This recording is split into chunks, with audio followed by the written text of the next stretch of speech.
Rest in peace to Beth Potter and Robin Carre, taken from this world way too soon. This is the story of the murder of Beth and Robin by someone very close to them. Warning, this content may be graphic to some viewers.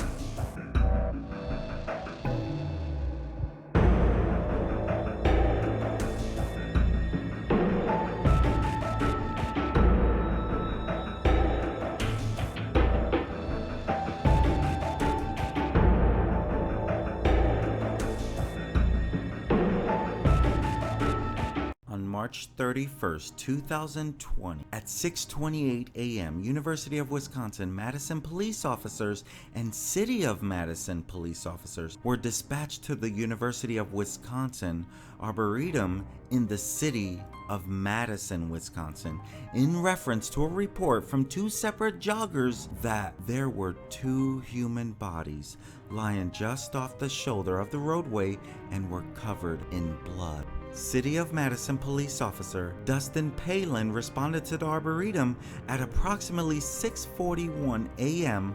on March 31st and found paramedics on the scene. The officer reports paramedics advised the female victim was showing some signs of life and was subsequently transported to the University of Wisconsin in hopes of saving her life. Officer Palin accompanied the female victim to the hospital and noted that she was wearing pajamas and socks, yet no shoes. University of Wisconsin Detective Andrew Nielsen reports that he responded to the UW hospital. He also reports that the female was pronounced deceased at the University of Wisconsin Hospital at 7:54 a.m. Upon responding to the scene, University of Wisconsin Detective Peter Grimeuser observed the male victim to be laying face down several feet south of the road with an obvious wound to the head. The detective observed the male subject to be wearing only his underwear for clothing. He also observed several spent .357 SIG shell casings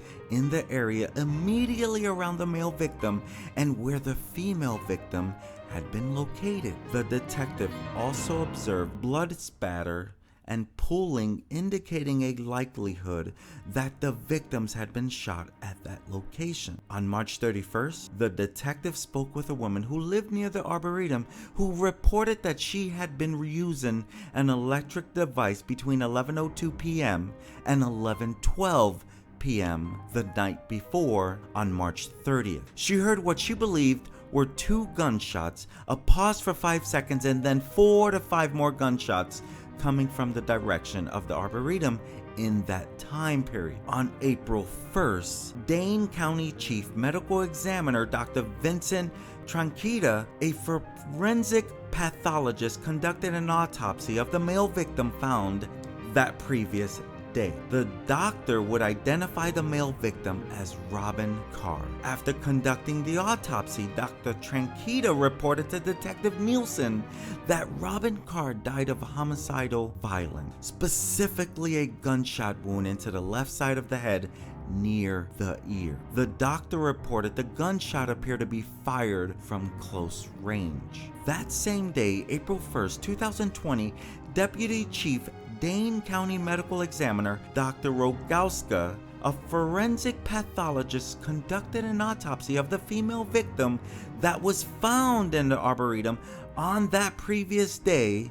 She would identify the female victim as Beth Potter. After conducting the autopsy, the doctor reported to Detective Nielsen that Beth Potter died of homicidal violence, specifically gunshot wound. The doctor also noted gunshot wounds to the back of the head and to the upper arm. Beth Potter was a family medicine physician and associate professor at the University of Wisconsin-Madison and the director of employment health services for University of Wisconsin Health. She would later be pronounced dead at the very hospital she was affiliated with. Her husband, Robin, had a PhD in European history and was an educator and coaching director at the Regent Soccer Club. Both Beth and Robin were beloved members of the community and were described as having a reputation of being generous and extremely kind. Detective Nielsen later spoke with a friend of Beth Potter,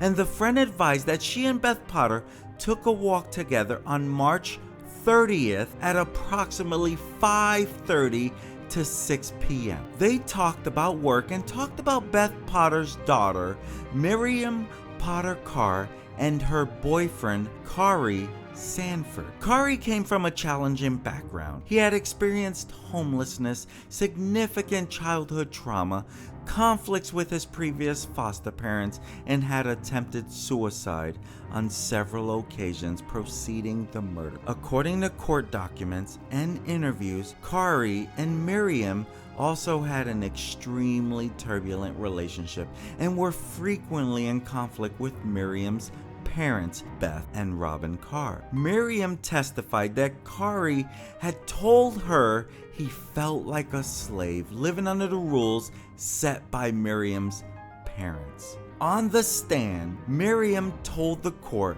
that as their relationship progressed, her parents had become increasingly concerned that the relationship was negatively impacting her mental health and grade.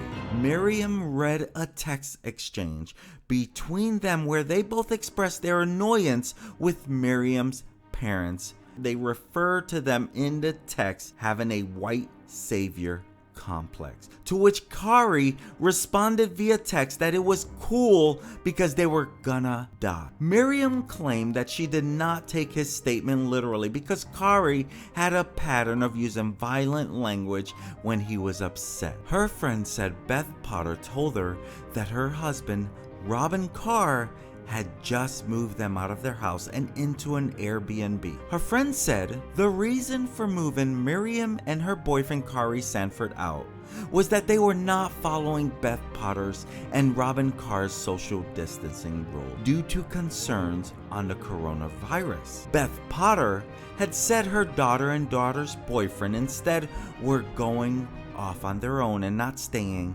in the house. Beth had told her that her daughter was saying things as they were moving out, such as, "You don't care about me and you don't talk to me." Beth had described Carre Sanford as having been quieter during the move. Her friend continues and says Beth Potter, Miriam, and Carre Sanford literally sat in her bedroom all the time and ordered food and didn't really communicate with Beth Potter.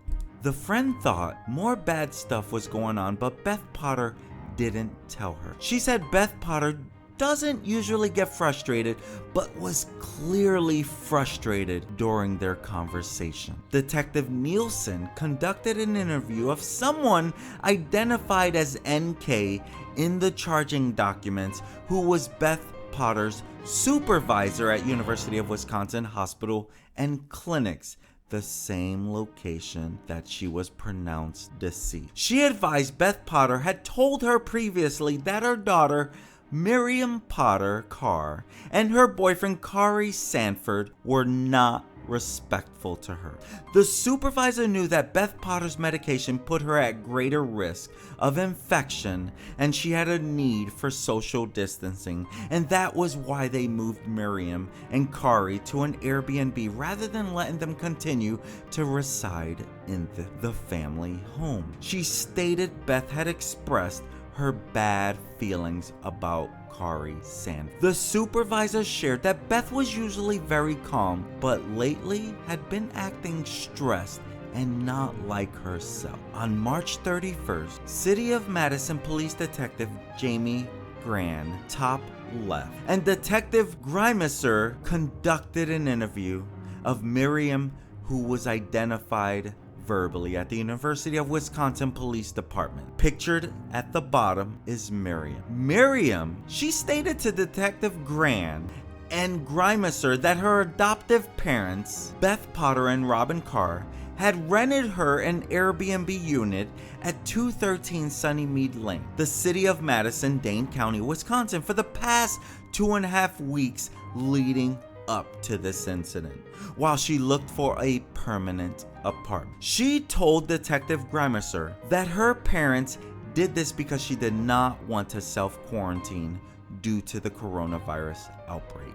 Miriam reported that her father had been self-quarantining himself for the past several weeks. She also mentioned that her mother was a doctor who worked at the University of Wisconsin Hospital and clinics assisting with the coronavirus outbreak. Miriam said her boyfriend Carre Sanford had been living with her at her current temporary residence, and he had also been staying at her parents' residence for 2 weeks prior to her moving out. Miriam said that she loved her boyfriend and she was extremely loyal to him. Miriam told Detective Grant that her parents had allowed her to use their Volkswagen minivan for the past 2 weeks since she had moved out of their house, again leading up to this incident. The minivan was a 2012 Volkswagen Rutan SE van. This vehicle was observed by University of Wisconsin Police Department Sergeant Daniel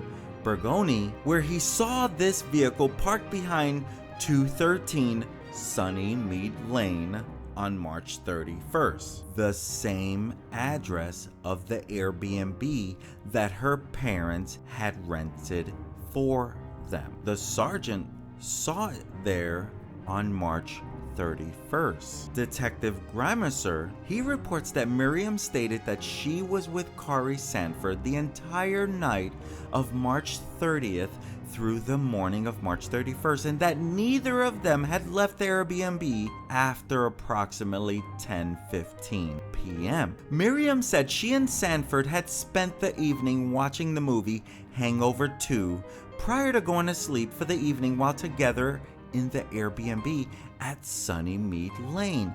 The detective, Mr. Grant, and Detective Grimerser reports that they confirmed several times that her statement did not change at that time, that neither she nor Carre had left Sunnymead residence the evening of March 30th, 2020 after approximately 10:15, and that the white Volkswagen minivan was with them at the Sunnymead address. City of Madison Detective Glenn Davis later reviewed City of Madison traffic camera, whose video is kept in the regular course of the City of Madison's operations, and noted late in the evening on March 30th and early morning hours of March 31st that a vehicle matching the description of the victim's vehicle had been observed numerous times in the area of the victim's residence over at the University of Wisconsin campus and South Park Street. Detective Grant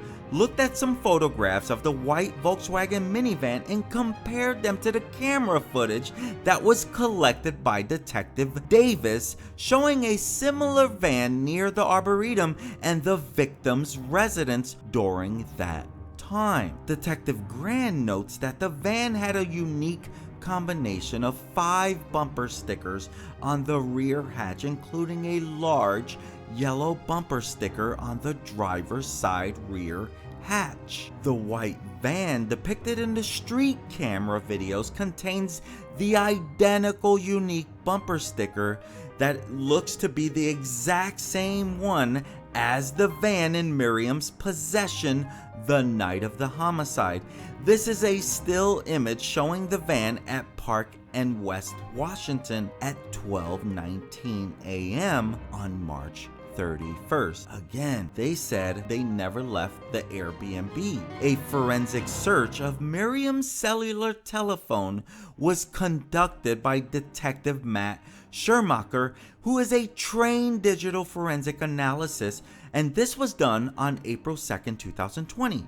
Detective Schermacher's search was able to recover call logs and messaging data from late in the evening on March 30th and into the early morning hours of March 31st. Relevant data from that analysis contradicted Miriam's statement that she was with Carre Sanford and in possession of that white van for the entire evening of March 30th. Some of the relevant messages that was shown on her phone at 9:48 p.m. On March 30th, 2020, Miriam tried to contact Carre Sanford by calling him. He did not pick up. 2 minutes later, she sends a text message to a contact in her phone identified as SD, and the text said he didn't pick up, in reference to Carre Sanford not picking up the phone. Over an hour later, she sends a text to Carre Sanford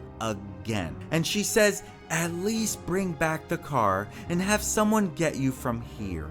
I don't feel safe here." At 11:13 p.m., she sends another text to Carre Sanford. "Why would you put me in this position?" At 11:19, 6 minutes later, she sends another text to the person identified as SD. "I hear him, I think though." Less than a minute later, "I think he just pulled up." Meaning she, with these texts, admitting through these texts, we're not together at this moment as I'm trying to get a hold of him. And so again at 11:19, another text to SD, with someone. So he comes back not alone. Again, right after that text to SD, but yes, it's him. So he's basically finally here. At 11:22, she sends another text to SD. It's Huncho. And then a text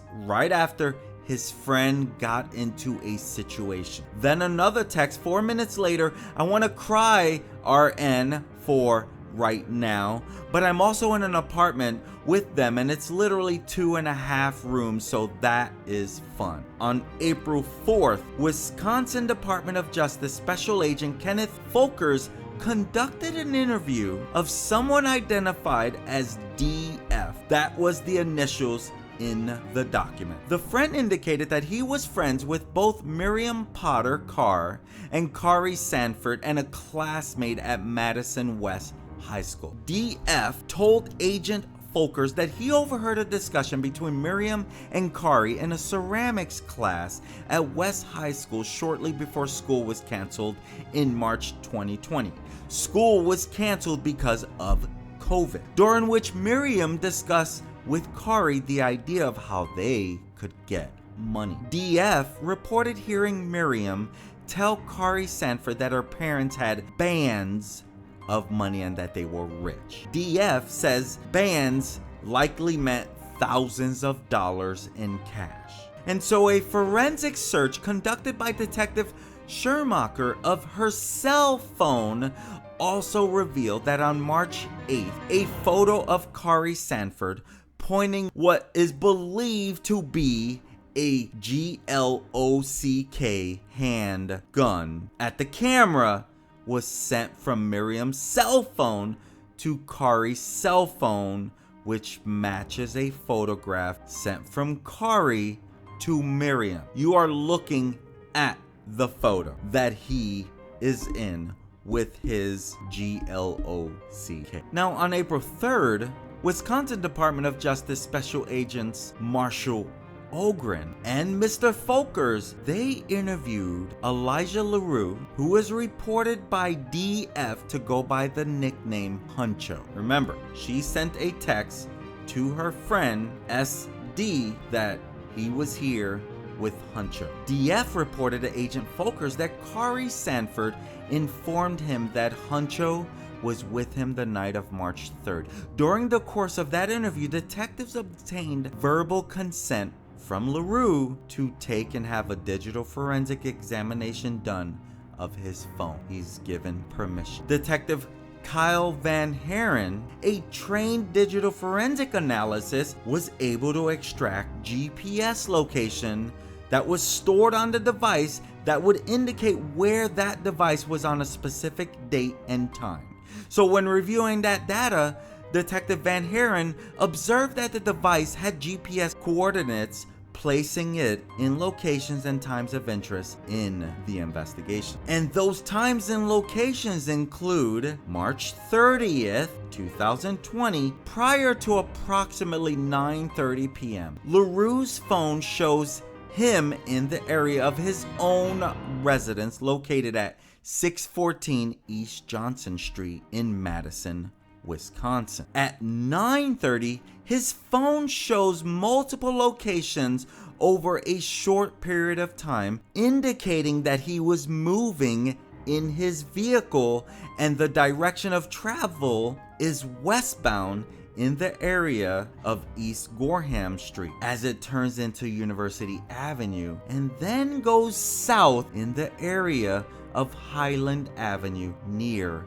Madison West High School. A few minutes later, from approximately 9:40 until 10:40, his phone's GPS shows at multiple locations. This included multiple drive-bys on Rowley Avenue in the area of 2212 Rowley Avenue, which is the residence of Beth Potter and Rob Carre. And so cops, they look at the pings from LaRue's phone that showed he had driven past the Potter Carre residence several times between 9:30 and 11, and it later showed he had gone to the Arboretum and later to the apartment that Mimi and Sanford shared.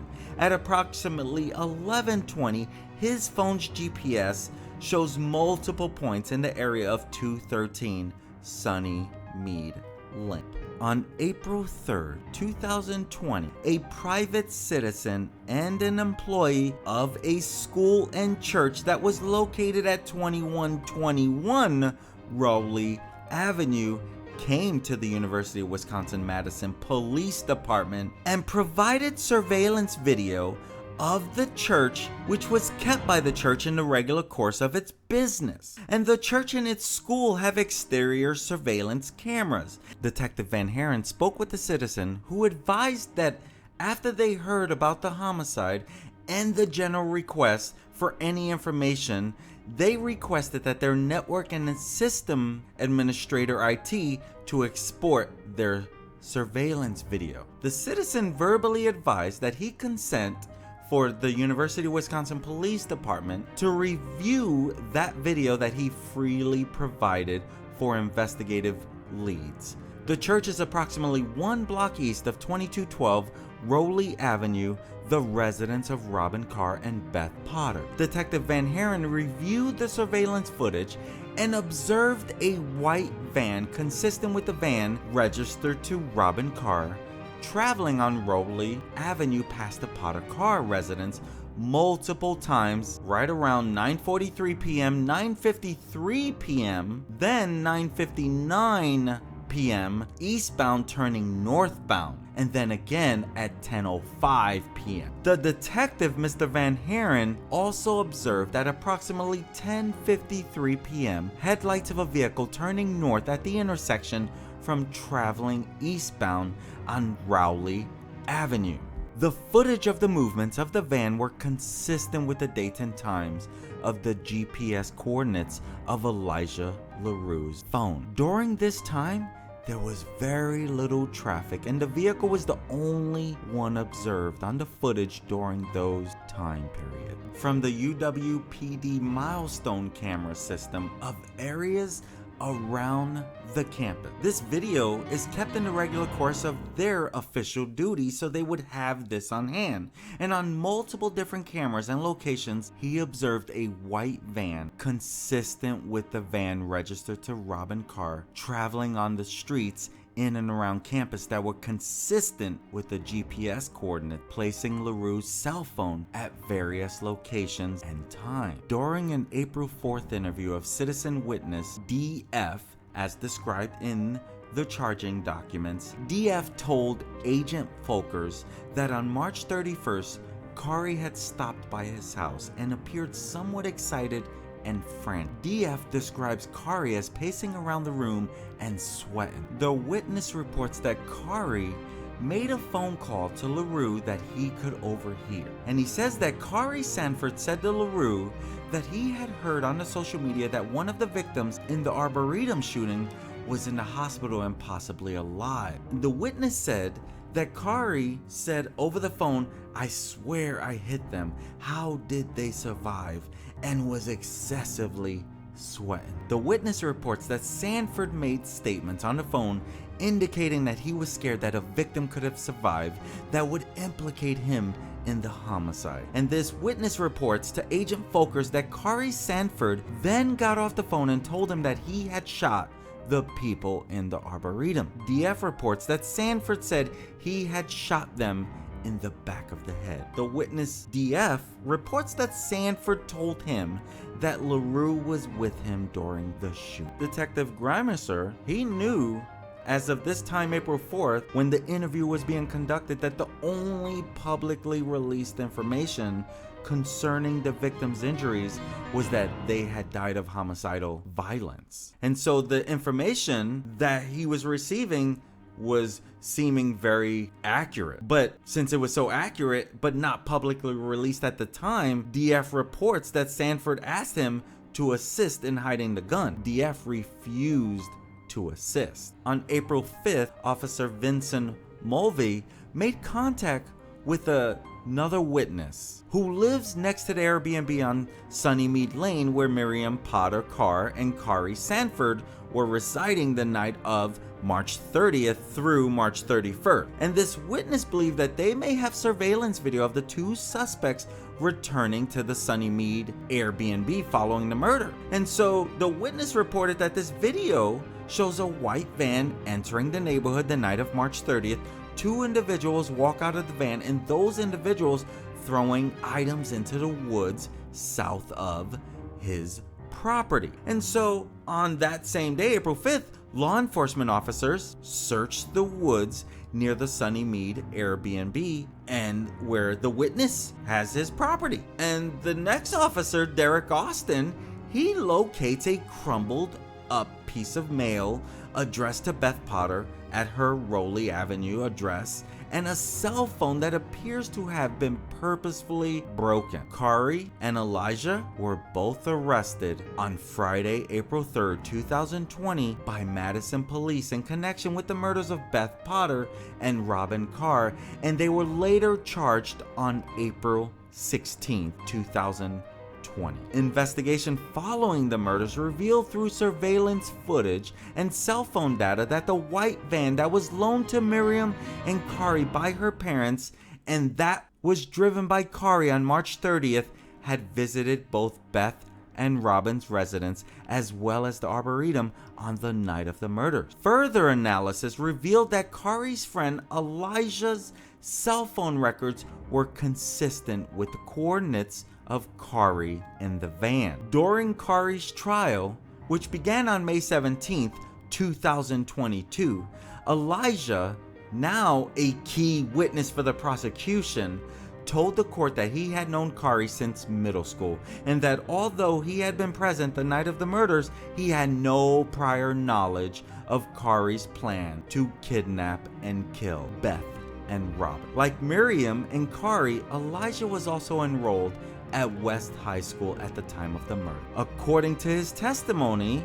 Elijah says Carre had asked him to hang out and had later picked him up in the van. Later that night, Carre and Elijah drove to the residence of Beth and Robin, where Carre parked the car and entered the home. Elijah tells the court that he saw Carre exit the home with Beth and Robin with his gun pointed at their back. Carre forces the couple into the van and demanded that Elijah drive to the University of Wisconsin Arboretum. And Elijah testified that he remembered being frightened because I didn't know what was going to happen.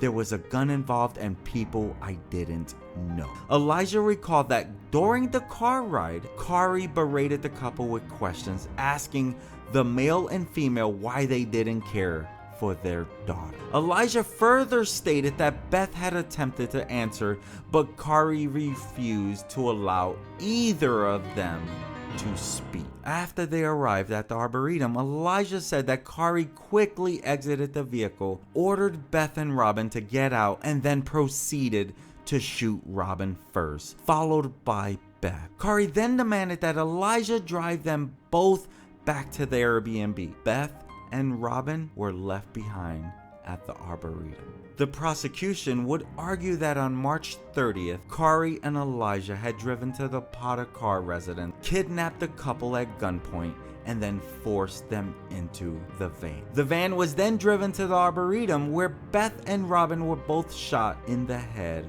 and abandoned. Further, although Robin was pronounced dead at the scene, the following morning on March 31st, Beth had managed to survive until around 8 a.m. that morning. Prosecutor Brown made note of this in his opening statement, telling the jury that Beth had died the next morning in the hospital after remaining alive in the ditch throughout the night next to her dead husband. Footage recovered near the Airbnb also captured Carre and Elijah returning to their Airbnb on the night of March 30th and discarding evidence into the woods nearby, including mail addressed to Beth and a broken cell phone. Elijah further testified that both he and Carre had used baby wipes to clean the inside of the van after Beth and Robin had been shot. On April 4th, another witness came forward, informing officers that he had overheard a phone call between Carre and Elijah on March 31st. The witness claimed that after Carre learned that one of the victims was still possibly alive, which was Beth, who was alive till the next morning, he told Elijah,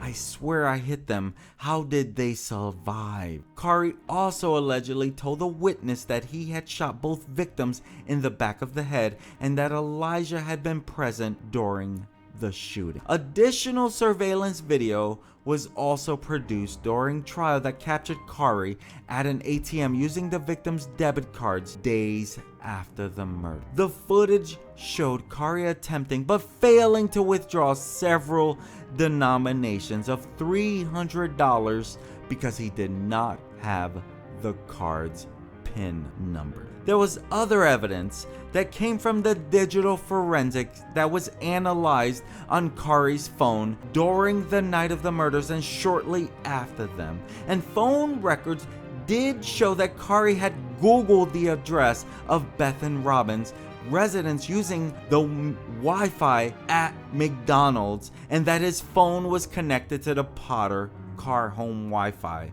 not long after. Following the days after the murders, Carre's phone browser history contained searches such as "How long does it take to know who died?" and "How long does it take to die?" And this data also showed that Carre's Find My Phone feature on his phone had been disabled following the murder, and that a police traffic scanner was downloaded and then quickly deleted from his phone at 4:08 a.m. on March 31st. Carre Sanford was found guilty of 2 counts of first-degree intentional homicide in May 2022. Carre was sentenced to 2 life sentences without the possibility of parole, and his accomplice Elijah LaRue pleaded guilty to 2 counts Carre was sentenced to 2 life sentences without the possibility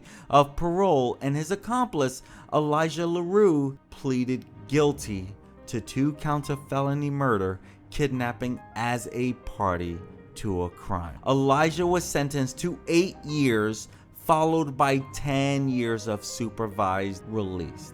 Both Carre and Elijah expressed their regret in court for the roles they played in the deaths of Beth and Robin. Carre told the court, "Potter and Carre saw my potential, accepted my adversities, and took me in. So that was me in the home of Beth and Robin, with mental health issues, not communicating very well, smoking weed, disobeying rules, and procrastinating way too much about my future because I was too frantically in love to care." Elijah expressed remorse as well, saying, 30 months later, I still don't know why this took place. I blame myself every night for not calling police. Although Miriam was never charged in connection with the death of her parents, an attorney for the estate of Potter and Carre had filed a petition requesting that Miriam be excluded from any inheritance contained in the deceased will. Beth and Robin are survived by their 3 children, Jonah, Ezra, and Miriam. Rest in peace, Beth Potter and Robin Carre, taken from this world way too soon.